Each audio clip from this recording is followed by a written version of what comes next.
Thank you very much.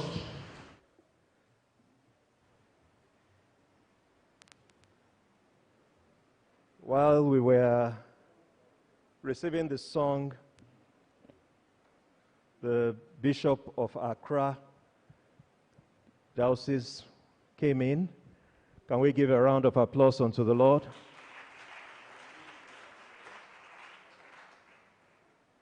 Don't worry, you will get his name now for those of you who want to write his name down. Also, he came in with the lay chairman of the Diocese of Accra,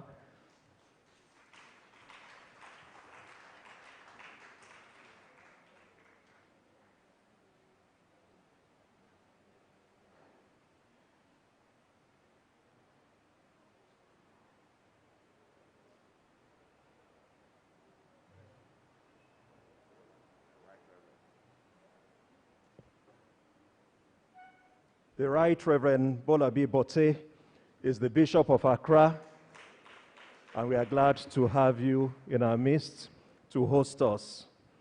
Also, we have Sister Agatha Ehin Osei, the lay chairman for the Diocese of Accra. Thank you very much. We'll go straight into the symposium, and we'd like to start. There are going to be 3 speakers. One has agreed to sit inside the chancel. The other 2 are outside. And I would like to invite Dr. Tibos Kwamegan to come inside the chancel. There's a space for you. Bongikosi Moyobango, you will come out. Okay, you can sit here if you don't want to go inside you can sit here. Yeah. Now I would like to invite the first speaker, and that is Bishop of the Methodist Church in Kenya from Kahaga Synod, and he's also the Coordinating Secretary for Evangelism and Missions for the Africa Methodist Council. Our general theme is the Methodist movement in Africa, transformation theology and social holiness. And the Bishop of Kahaga Synod will be speaking on transformational theology, praxis in the Wesleyan tradition. Bishop Nicholas, I welcome you to speak to us at this time.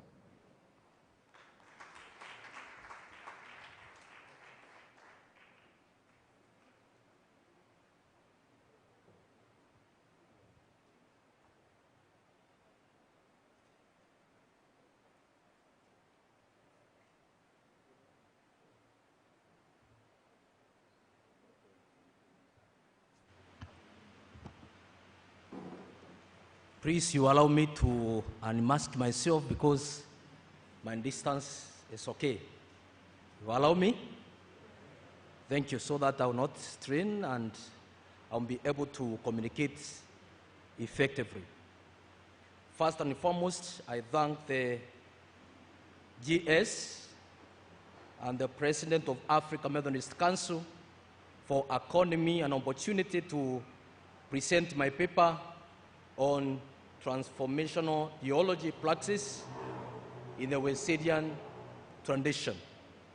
Secondly, I want to thank my professor in absentia, Reverend Dr. Mary Kinoti, who is my supervisor in my PhD program. I want to thank her for his guidance, and even during our discussion as I came up with this paper. I'll begin by saying that this topic is a bit critical, that needs a lot of discussion and a lot of insight, even as we continue to work towards the mission and the vision of Jesus Christ here on earth. And I'll begin by saying that the practice of Wesleyan tradition in my background should entail various practices for all the Wesleyan congregation.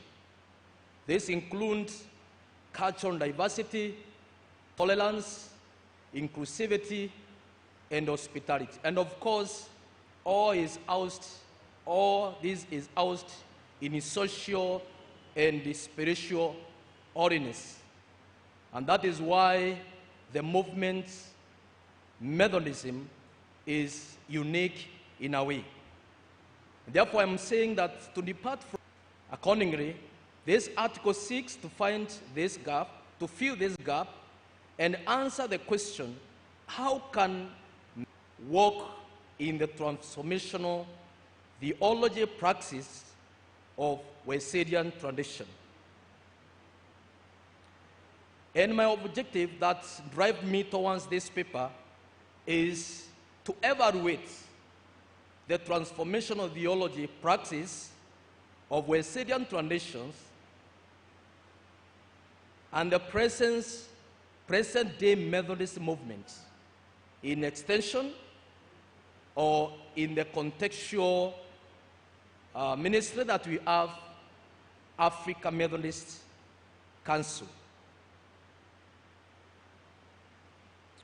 In my theological framework, the divine command theory guided this article. Paul said that what God commands is very key, is very practical. Or what God wills is what is right, hence what ought to be done.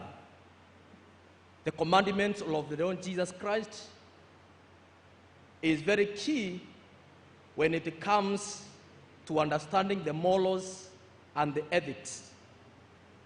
Relevant because if there is what seems to be a departure, however, slight from divine command, in this case, then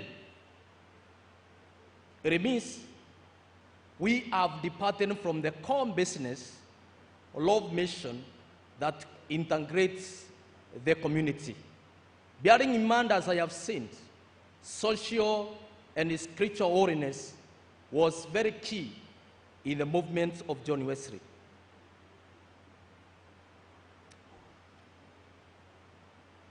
During the Wesleyan days, Methodism characterized itself in the character of ecclesiology, in the ecclesia structure and organization. This organization reflects Wesleyan teachings in response to discipleship and sanctification, as well as rigorous and restricted membership. To me, as a missiologist, this is very key in our endeavor to do the work of mission, not only in Africa, but also beyond. The church structure matched the Wesleyan reformatory teachings on justification. Therefore, Methodism was perceived